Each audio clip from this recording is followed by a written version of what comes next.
يعني ايه مجموعة من العلاقات الخطرة؟ واضح من العنوان ان هتكلم على علاقات المفروض نتجنبها او ما تكونش موجودة في حياتنا. زي ايه العلاقات الخطرة؟ نمرة واحد، حاجة اسمها علاقة بلا عنوان. يعني ربنا خلق العلاقات ان لما اسألك على مين دي تقولي زميلتي، وبعدين اقولك مين دي تقولي صاحبتي، مين دي ماما، مين دي بنتي، مين دي اختي، مين ده اخويا، مين ده ابن عمي. كل واحد سألتك عنه كان ليه صفة انت قلتها لي. في اوقات علاقات تكون بلا عنوان، وما اخطر هذه العلاقات. علاقات not defined، مش متعلمة، مش متحددة، مش متوصفة. مش فاهمين حاجة يا ابونا؟ هفهمكم. يعني من الحاجات اللي طلعت من 15-20 سنة في المجتمعات عندنا، وخاصة المجتمعات اللي يقولوا عليها هاي ستاندر، ولا أنا شايفها هي ستاندر ولا حاجة يعني، بس بيقولوا عليها كده، يعني تعبير كده اسمه مصاحب. التعبير ده طلع من 15-20 سنة. أنا مصاحبة. فتجي لي البنت كده في ثالثة ثانوي أول جامعة تقول لي أنا مصاحبة يا ابونا. عايز أقول لك حاجة بس إيه، ما تزعلش يعني وما تضايقنيش أنا بخاف يا ابونا. أنا بقول لك أنا مصاحبة. أقول لها يعني إيه مصاحبة؟ تقول لي مصاحبة يعني هو إيه؟ يقول هو صاحبي. طب انا صاحبته؟ ايوه، ما انت ما قلتيش حاجه جديده، انت جبت التباديل بتاعت الكلمه. يعني ايه مصاحبه؟ يعني مشروع خطوبه؟ تقول لي لا، مش شرط.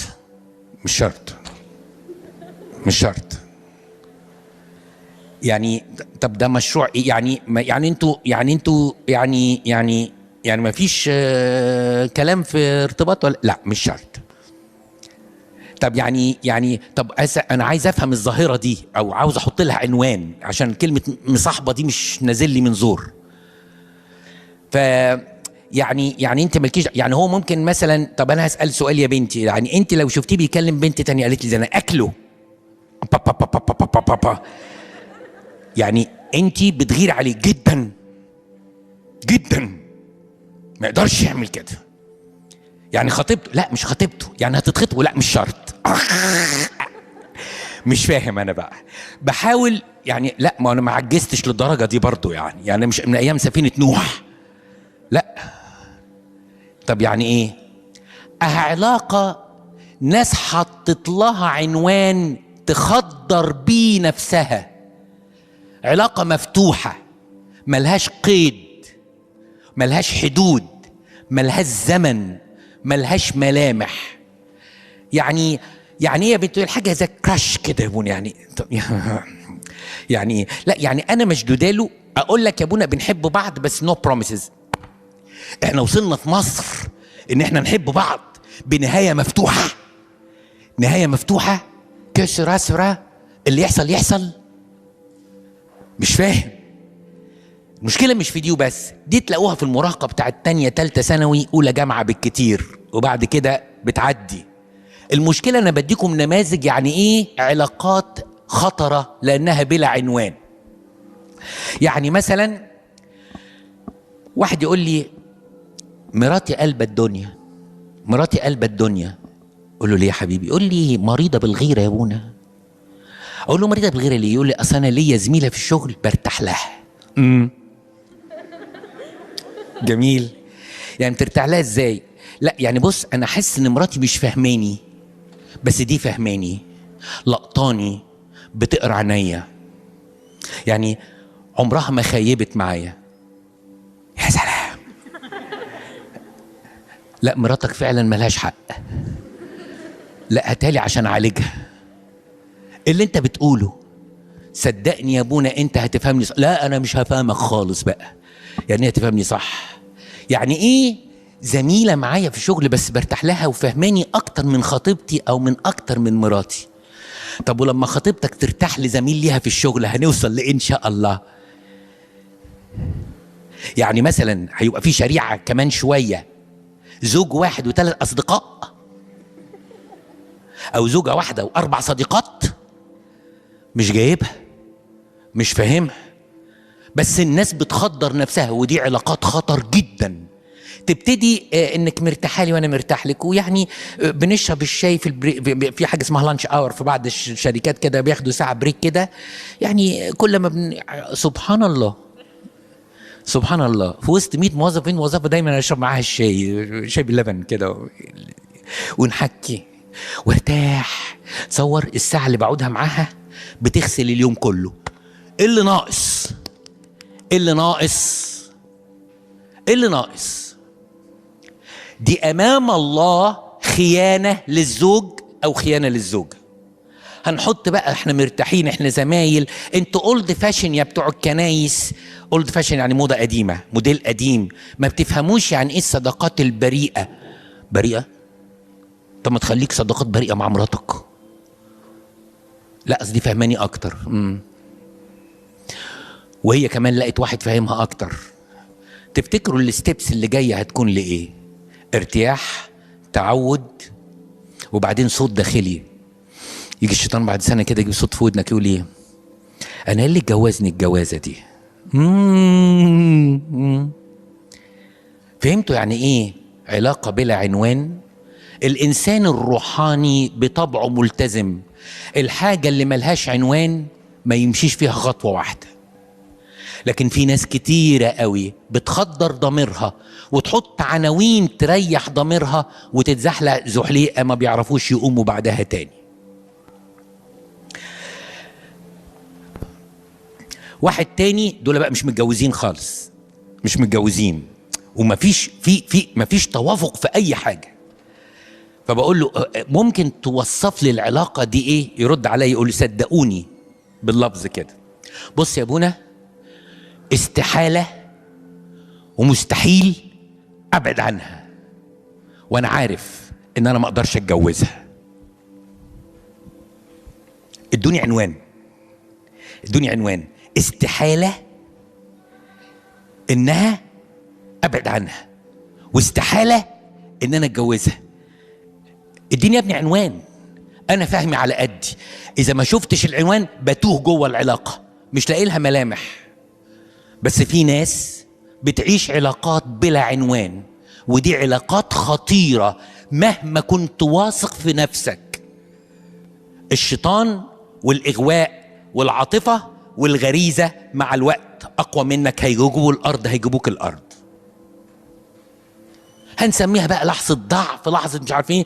بس أهل العالم قالوا لنا إن الباب اللي يجي لك منه لكن أنا وقفت كده فاتح صدري وقلت أنا ما بيجيليش برد، وفتح الشيش والإزاز وجات لي كورونا ومت. ليه؟ لأن دي علاقة من غير عنوان. أي علاقة في الدنيا مادام ليها عنوان بقى لها حدود. يعني لما تكون أنا قلت إن أنا وإنتي زمايل، هتبقى العلاقة إيه؟ صباح الخير، عامل إيه؟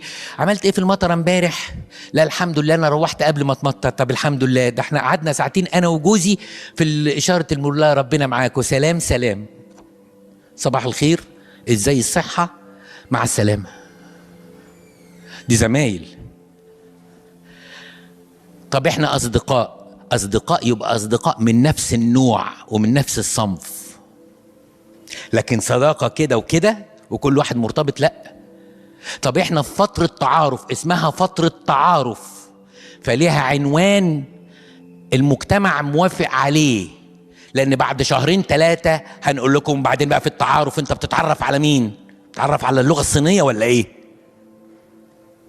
يلا بقى شد حيلكم.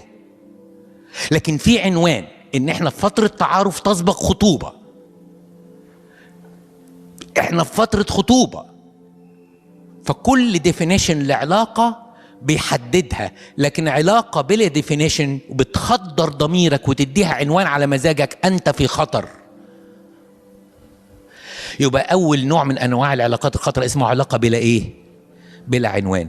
دي على فكرة دي تصيب من 18 سنة ل 58 سنة، 60 سنة، 66 سنة، 70 سنة. ممكن تصوروا؟ ممكن.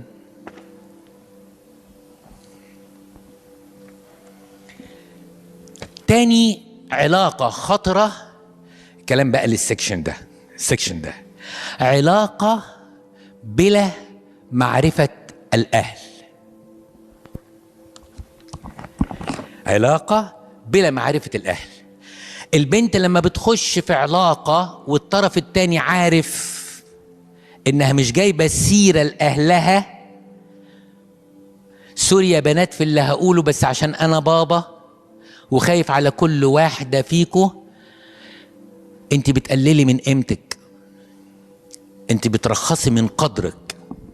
الولد جواه لما بيلاقي البنت تقول له انا لا يمكن امشي خطوة او اخش في تليفون من غير ما حد يكون عارف. بعض البنات بتقول اصل بابا وماما لسه اولد فاشن، يقول لك يخش من الباب وخش من الشباك ومش هينفع تعارف. مينيمم يكون في اب اعتراف حكي له كل حاجه، مينيمم يكون في خاله او عمه بترتحلها بس حد من البيت عارف، وتفهميه ان ابونا عارف والخادمه بتاعتي عارفه وماما عارفه، بس احنا مأجلين بابا لان بابا ممكن جدا تكون قراراته حاسمه، بس ماما عارفه every single step by step، كل خطوه بمشيها ماما عارفاها. لكن لما تخش في علاقه من غير معرفه الاهل، ده يسيء ليكي كتير قوي قدام عينيه. لما تخش في علاقة دون معرفة الأهل امتلكك ويديله راحة أكتر. راحة بقى لا في حد هيقول لنا امتى ولا حدنا بكام، ما انت اديتيله المفتاح بتاع الخزنة، فلما بقى ياخد راحته وكل ما تقول له بس انا حاسه ان ضميري وجع، انت مش عارفه ان انا شريك، انت مش عارفين. ايوه بس احنا بقالنا 5-6 اشهر بنخرج مع بعض، انت هتنكدي عليا ولا ايه؟ مش عايزانا نخرج خلاص يا ستي ومش هعرفك تاني. تقول له لا ما قصدتش. ليه حطيتي نفسك في الضعف ده من الاول يا بنتي؟ البنت لازم تكون كده. بنات المسيح واضحين. اذا ماما ما عرفتش يبقى there is something wrong. اقول لكم الحاجه الثالثه، ما يزرعه الإنسان إياه يحصد. اللي فاكر نفسه بلغة الشباب يعني مفتح قوي ومظبط قوي وحاطط كل حاجة وفاكر نفسه إن يعني بيعمل كل حاجة من غير ما حد يعرف، ما فكرتش مع تطور الأجيال ولادك ممكن يعملوا فيك أنت إيه؟ أنت بتقولها ما تقوليش لأهلك مش وقت وأنا مش مستعد. يعني أنا قدامي سنة أحط مش عارف مين، وسنة أحط مقدم شقة، سنتين وتقولي لأهلك وأنا معاكي. طب لما بنتك تكون عندها 24-25 سنة وبتقابل واحد وعارفاه لمدة سنتين وحضرتك ماسك الجرنان بتهوي في البيت، يبقى شكلك إيه؟ اوعوا تخشوا في علاقة من غير عنوان، واوعوا تخشوا في علاقات من غير ما الأهل يعرف.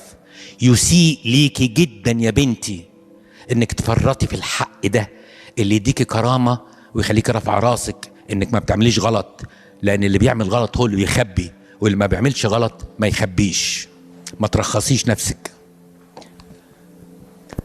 يبقى اول نوع من العلاقة علاقة اسمها بلا عنوان. تاني حاجة اسمها علاقة بلا معرفة الاهل.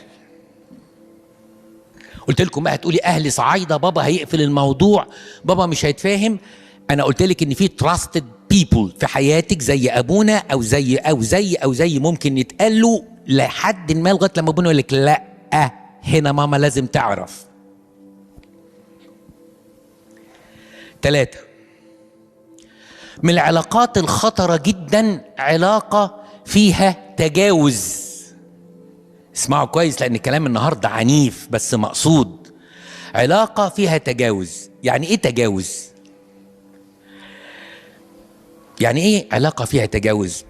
تصوروا ممكن اول تجاوز البنت تتزحلق فيه تفتكروا كومبلمنت، يعني ايه؟ مجاملة. يعني مجاملة. تصوروا ولد في الشغل كده، شغل بيقول انا عجباني قوي قوي اهتمامك بصحتك، واقول لك حاجة بس يعني ما تفهمنيش غلط، انت جسمك حلو قوي. الداهية ان قالت له ميرسي ثانك يو، ده بيتحرش. لما واحد يقول للواحدة جسمك حلو معناه ايه؟ اللي لفت نظره ما لهاش شخصيتك حلوة، تفكيرك حلو، اخلاقك هادية. لا لا لا لا لا، هو عمل سكيب ودخل على ايه؟ تو ذا بوينت. جسمك حلو قوي. لو البنت قالت له ميرسي وثانك يو تاني يوم لو لقيته بيبص لها بصه مش اللي هي البنت تقدر تميز البصه النقيه من البصه اللي مش نقيه، بيبص لها بصه مش نقيه بتقول له انت مالك بص كده؟ مش انا قلت لك امبارح جسمك حلو قوي؟ I can't hold my eyes. مش قادر انزل عينيا. ده ايه ده؟ ده جريمه، دي مصيبه. ازاي بنت تسمح بمثل هذا التنازل؟ وازاي ولد رصاصة؟ واخدين بالكم؟ ازاي كده؟ ده اسمه اول تجاوز، وده اسمه اول تنازل. بعد الكلمة هيبقى فيه بصة، وبعد القصة هيبقى فيه هزار. يعني هو بيتكلم بقى وهم بيشربوا في الكيتشن بتاع الشركة، في شركات كده فيها يعملوا للموظفين نفسهم أي حاجة.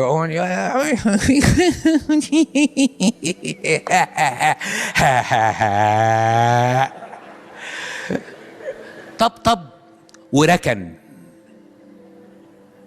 عارفين ابتدت بإيه؟ بتجاوز انت قبلتيه في الأول. أوقات تبقى لازم تبقى عاملة كده سن البرجل. عارفه سن البرجل؟ لازم تكوني عامله بالظبط سن البرجل كده تخلص.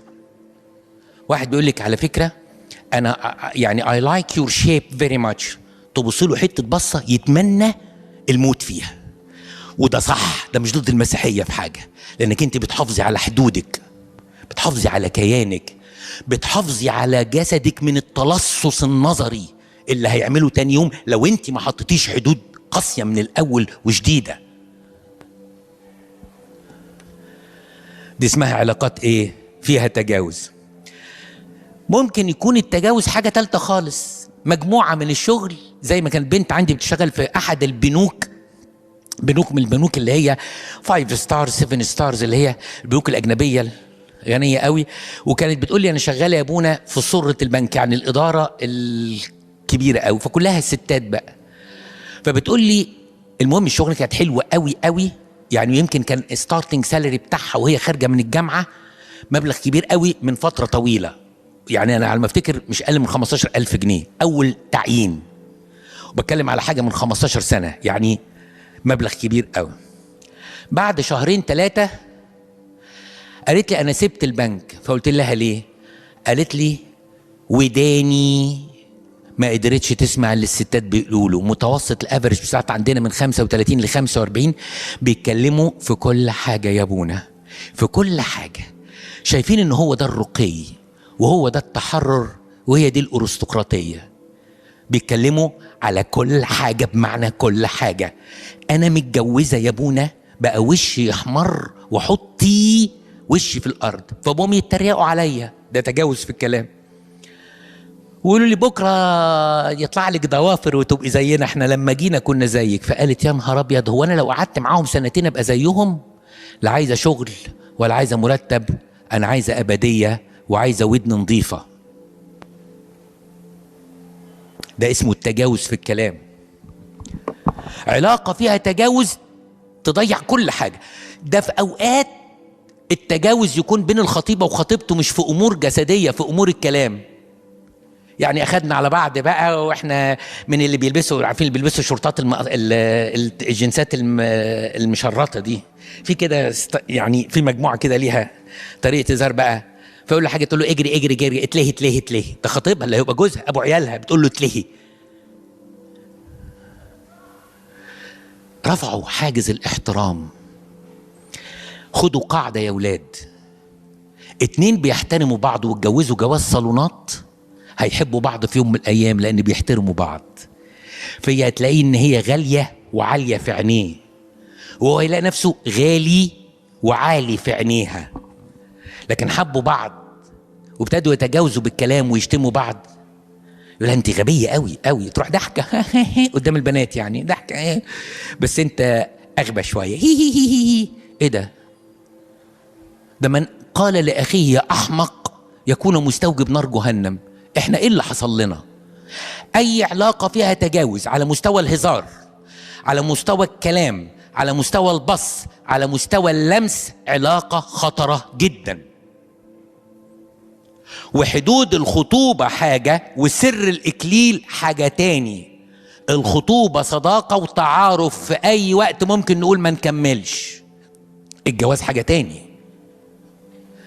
جسد المرأة بقى تحت سلطان الزوج، وجسد الزوج بقى تحت سلطان المرأة. قبل الجواز بيوم لا.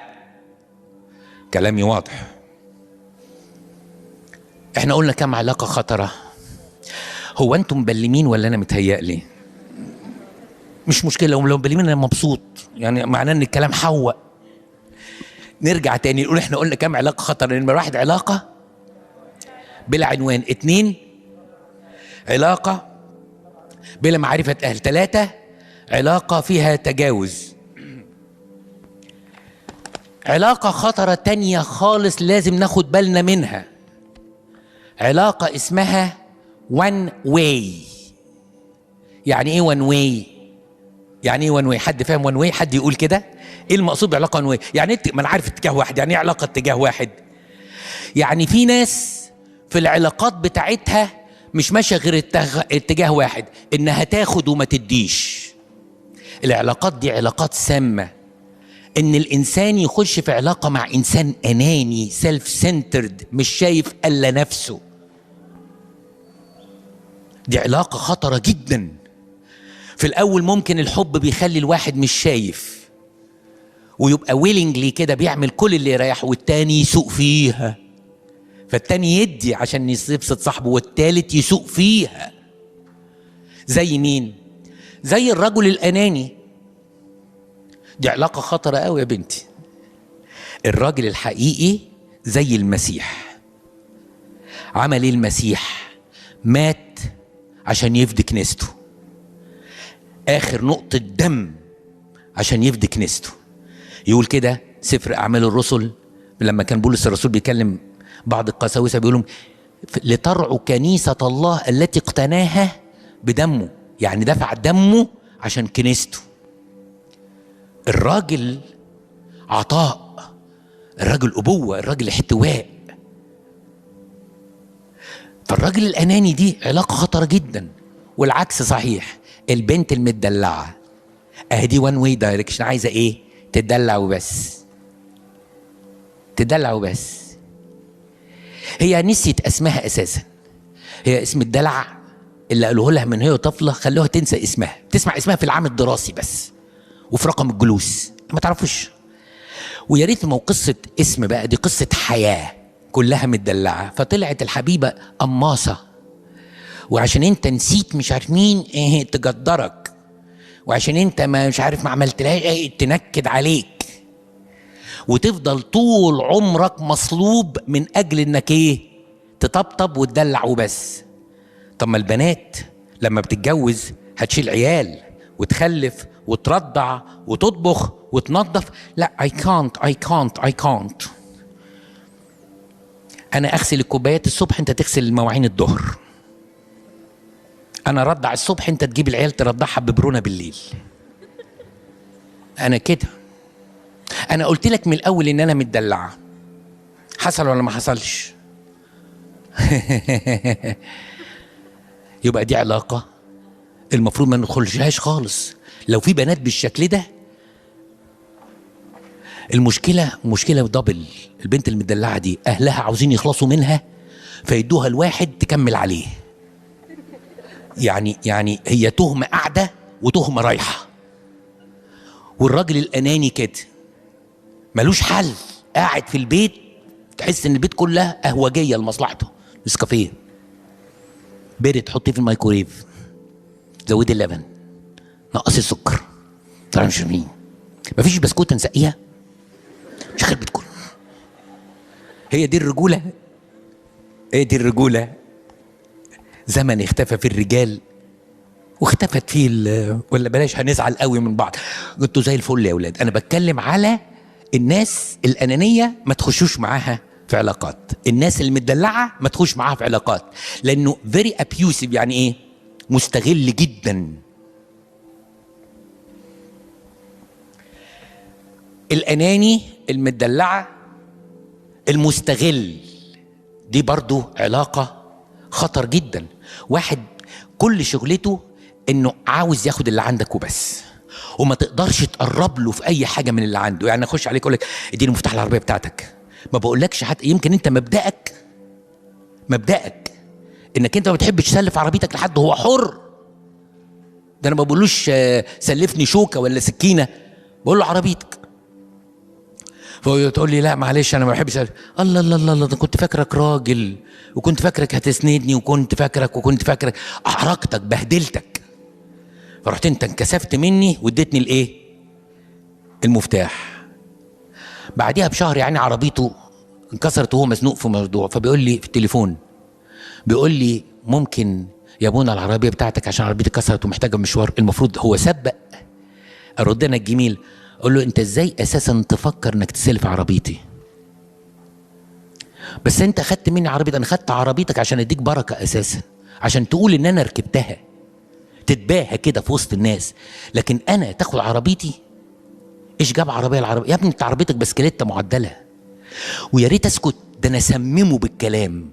في شخصيات كده مصاصي دماء. الانسان لو ما كانش مدقق في اختياراته واخد شخصيه من كده، التمن بيبقى غالي قوي في سنين عمره اللي جايه. احنا قلنا كم علاقه؟ تاخدوا الخمسه ولا وقتكم خلص كده؟ طب نراجعهم. 1 علاقه بلا عنوان، 2 علاقه بلا معرفه اهل، 3 علاقه فيها تجاوز، 4 علاقه وان واي اللي هو الاناني والمستغل ومشبع الاحتياجات، يعني هو التاني ده مصدر اشباعه، مش هو ليه حاجه عنده. اخر نوع من انواع العلاقات الخطره جدا جدا، علاقه تجلب خرابا. علاقه تجلب خرابا. انا شفت مدمنين كتير بحكم الخدمه. انا مش ماسك خدمه ادمان هنا، يعني عندنا اب كاهن ماسك خدمه الادمان، لكن شفت كتير. لما تدور على كل المدمنين دول، انت عرفت الادمان ازاي؟ يقول لك واحد صاحبي عزم عليا بحاجه وقال لي دي هتعمل مش عارف فيك ايه، وتطلعك 7 سما وتنزلك 9 ارض، وتطلعك 10 سما وتنزلك 15 ارض، وتلففك الكره الارضيه وانت قاعد ملك. قلت اجرب، وادتني احساس فوق الوصف، ومن ساعتها بحاول اشحت الاحساس ده ومش لاقيه تاني. فيزود الدوز ويزود الدوز، لو ما لحقهوش بيموت بحاجه اسمها اوفر دوز. دي علاقات خربه. عشان كده بيقولوا قول لي انت مصاحب مين اقول لك نهايتك ايه. قول لي انت مصاحب مين اقول لك نهايتك ايه. مصاحب خادم، مصاحب شماس، مصاحب انسان في قلبه مخافه ربنا، ولا مصاحب واحد؟ من الحاجات اللي مش ممكن انساها ان انا في مره من المرات رحت سجن، انا واب كاهن الله يرحم نفسه كان اسمه ابونا مرقص، وكان متخصص في خدمه السجون، ما كانش من كنيستنا احنا، بس هو كان ماسك خدمه السجون. ف يعني كان بيحصل زي دوري كده، هو المصرح ليه من قبل الدوله يخش السجون، بس كل مره ياخد كاهن يساعده، لان كنا نروح سجن الرجال وبعدين نلحق سجن النساء وناخد اعترافات، فيجيبوا لنا النساء المسيحيين بقى، واحنا وحظنا 37 38 وعندنا ساعه، فنقسم الاعترافات، يبقى طابور كده عند ابونا وطابور عندي في اليوم ده. فانا باخد الطابور اللي عندي، يعني قسمنا الستات الارقام الفرديه والارقام الزوجيه، وقاعدين بناخد اعترافات اعترافات اعترافات اعترافات. وبعدين في اعتراف واحده كده انا قلبي انخلع لما شفتها، بنت عندها حوالي 26 سنه 27 سنه ات ماكسيم، يعني بكتير قوي 27 سنه. ف وشها ملائكي قوي. فبقول لها يا بنتي اللي جابك هنا ايه؟ قالت لي خطيه اداب. هي قالت كلمه اداب، بنت المسيح، انا قلبي انخلع واتضايقت، بس ما اقدرش احرجها ولا اقول اي حاجه، ده كده كده ما عنديش غير 5 دقايق اقعدهم معاها. فابتدت تحكي لي هي لوحدها. قالت لي انا كنت في الجامعه وفي وسط الجامعة أنا بابا وماما ناس محترمين جدا جدا جدا، وقالت لي اسم عيلة أنا ما كنتش أعرف العيلة دي، بس قالت لي إنها عيلة معروفة يعني، لهم عندهم أراضي وأطيان وبلاد وشركات، يعني مش ناقصها حاجة، فلوس عندها. قالت ولا حاجة. اتعرفت على بنات في الجامعة، أتاري البنات دول أعضاء في شبكة كل شغلتهم يجندوا البنات الحلوين، زي ما في شبكات بتجند جواسيس، في شبكات بتجند بنات للقصة دي. ابتدت القصة ان بقينا نخرج، وانا كونسيرفتيف شوية، فبقينا نخرج بعد الجامعة. يقول انت عمرك شربتي بيرة؟ لا ما شربتش. او طب جربي كوباية بيرة. طب خدي بقى بقية الكوباية، وابتدي تشوفي افلام كذا، تيجي نفرجك على كذا. انا حسيت ان انا كنت في زي الدودة بتاعت الأز، وبقيت فراشة بلف العالم كله، وثقت فيهم ثقة. بعد 3-4 أشهر الخروجات دي بقت مختلطة. بعد 5-6 أشهر لقيت في واحد جايبينه، كل ما يقعد باصص لي وبعينيه بتطلع شرار حب وعاطفة، وفي منتهى الجنتلة، وفي منتهى وفي منتهى وفي منتهى. أتاري ده كانت جزء من الخطة. فضل معاها سنة لغاية لما وقعها، وبعد ما وقعها سجل وابتزها وجندها في شبكة. انا يوميها رجعت متسمم. عارفين يعني ايه متسمم؟ سوري انا بكلمكم ببساطة يا اولاد، يعني ما فطرتش من الصبح لانه كانوا عاملين قداس في سجن، ورحنا بقى خدنا المناولات من سجن الرجال لسجن السيدات. يعني طول النهار راجع 5، لا فطرت ولا اتغديت ولا قدرت اعمل غير ان انا اشرب ميه طول النهار من القصه والمأساة دي. دي اسمها ايه؟ علاقات تجلب خرابا. قبل ما تخطي خطوه مع اي انسان اسال نفسك الانسان ده مين؟ علاقته بربنا ايه؟ ممكن يوديني لغايه فين؟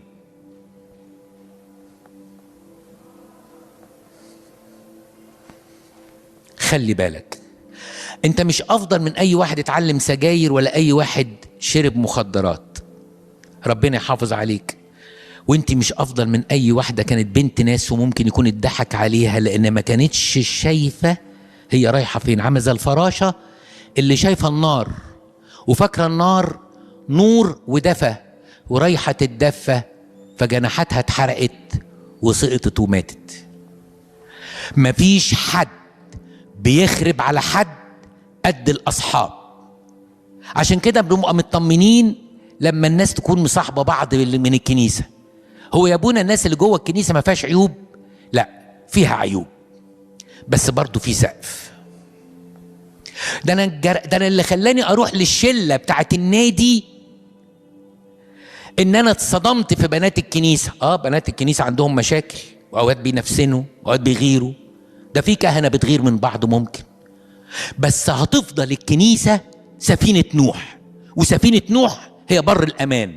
اللي بره السفينه هياكلوا الطوفان، مفيش حد اقوى من الموجه بتاعه الطوفان. عشان كده خلي بالكم ان في علاقات تنتهي بخراب. قولوا لي ايه الدافع يا اولاد ان انا اكلمكم في حاجه زي كده، الا اذا كنت خايف على كل واحد فيكم وكل واحده فيكم، عشان دي مسؤوليتي امام الله. انتم ولاده، والكاهن ده زي حارس بيخلي باله من قطيع المسيح. فحتى لو كان كلامي بايخ النهارده اوعوا تزعلوا مني، امام الله يشهد على ضميري انا معاوز الا سلامه كل ولد فيكم وكل بنت فيكم.